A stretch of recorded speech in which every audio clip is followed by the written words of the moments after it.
Nick, in your second year of playing in a tandem with Kareem, what do you think you became, and what do you think is left? Well, not left. You got years, perhaps, but what's coming up next season, probably for you guys as a tandem?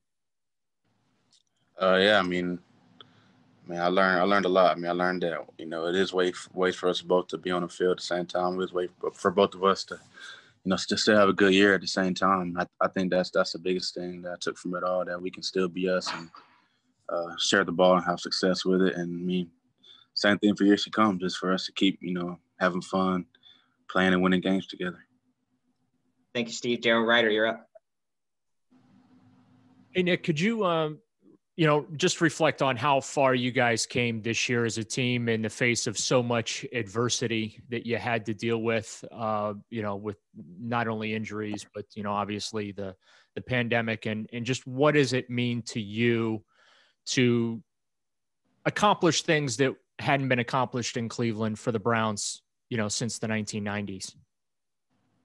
Yeah, man, it's been a long year for sure. We definitely came a long way since that first Ravens game.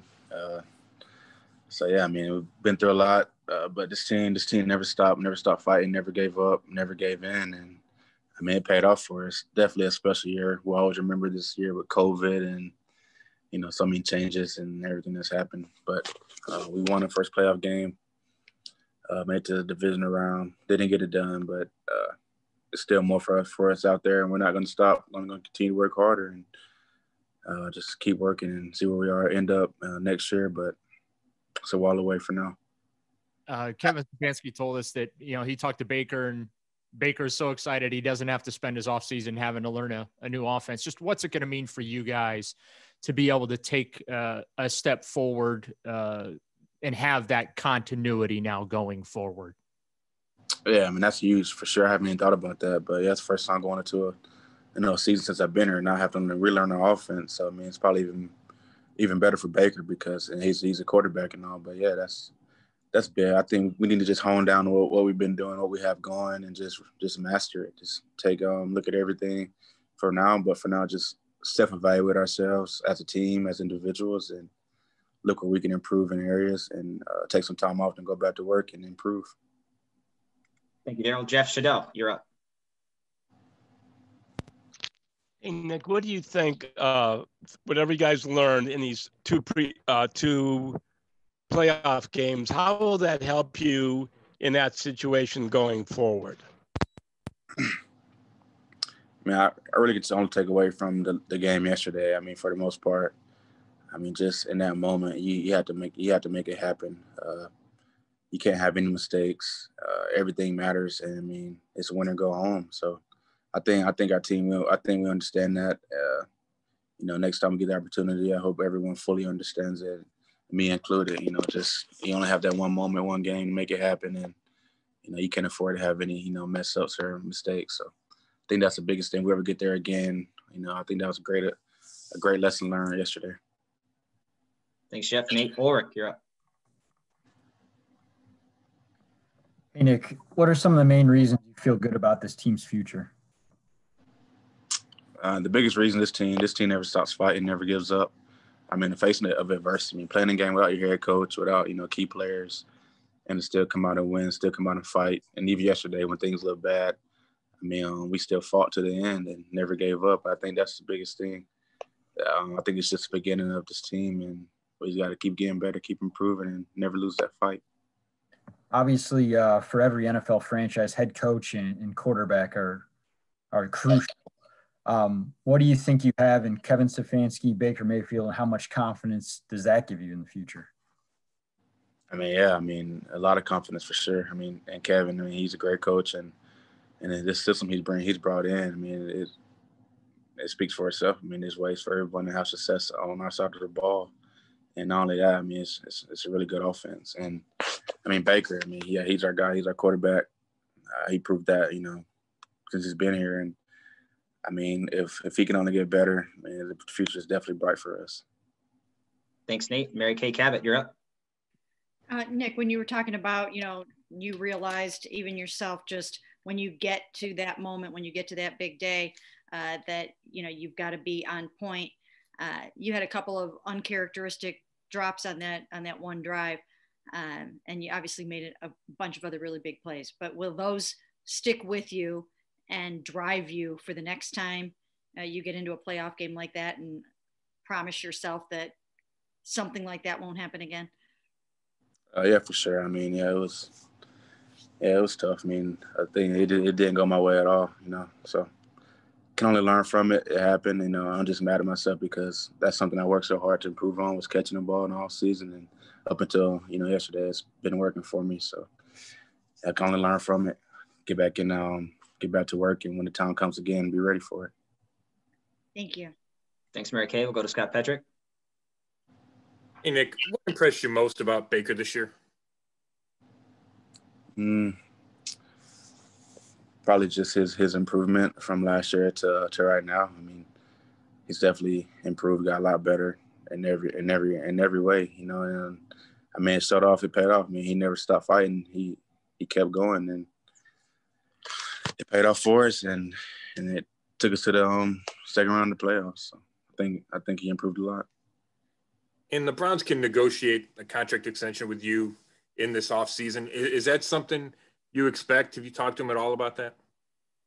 No, I haven't. But I mean, I'm just, just still thinking about yesterday, and not really looking forward to that stuff right now. Just continue to work, and it'll pay off for me eventually, or we'll see.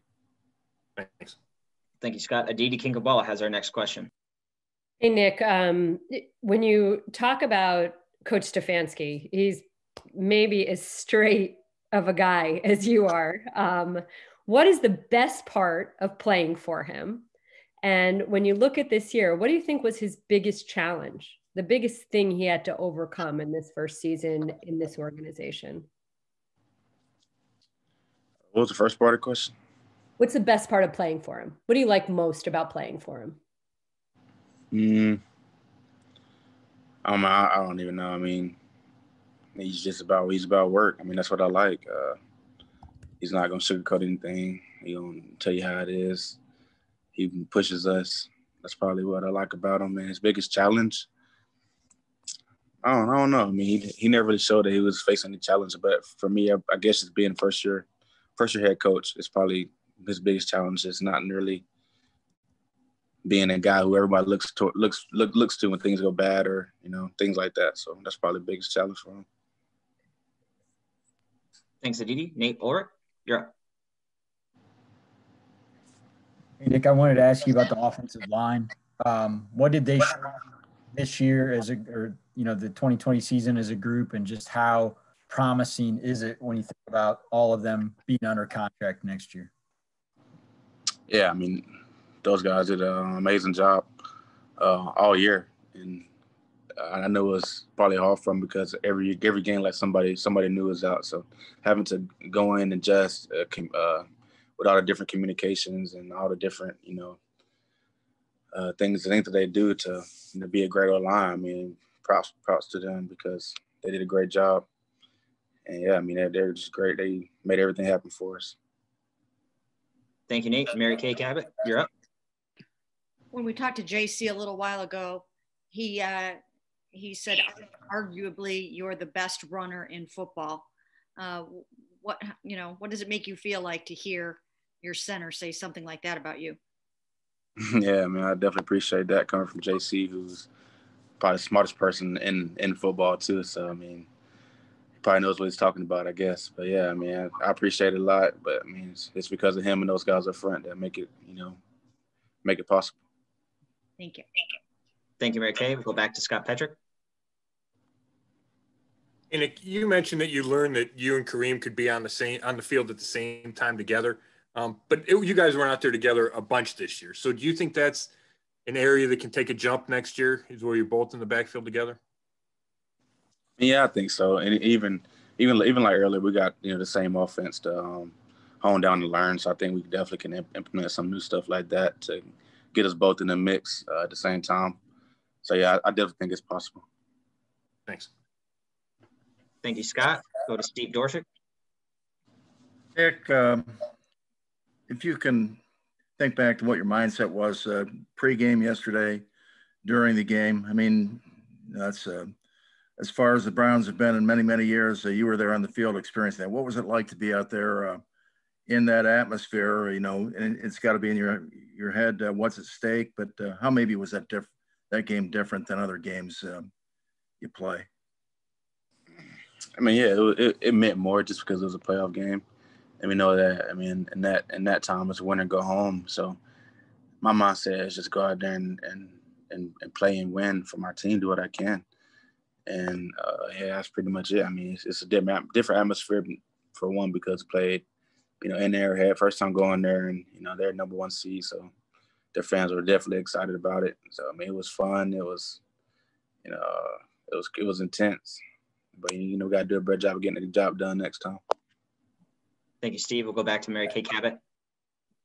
You guys obviously had such a great season and something to build on, but even in talking to Kevin Stefanski, he talked about how disappointed he still is right now. And you seem still really kind of down to me right now. Maybe I'm not reading that right, but you still seem like you're in that mode of hurting over losing that game yesterday, more so thinking about what a great season you guys just had. Is that accurate? Are you still in that 24-hour, this feels really bad type of place?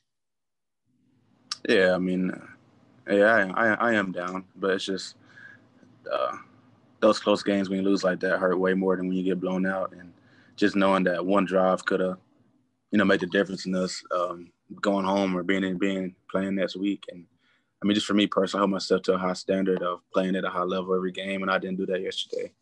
Had a couple of errors, and so I'm down about that too. But you know, I know Coach, he said today, just to feel how we feel right now, hold on to it until it can fuel us for next week. Well, not next week, but for this offseason coming up and for next year. And yeah, so that's what I'm doing. I'm gonna hold on to this feeling for a while, get back to work later, and see where we are.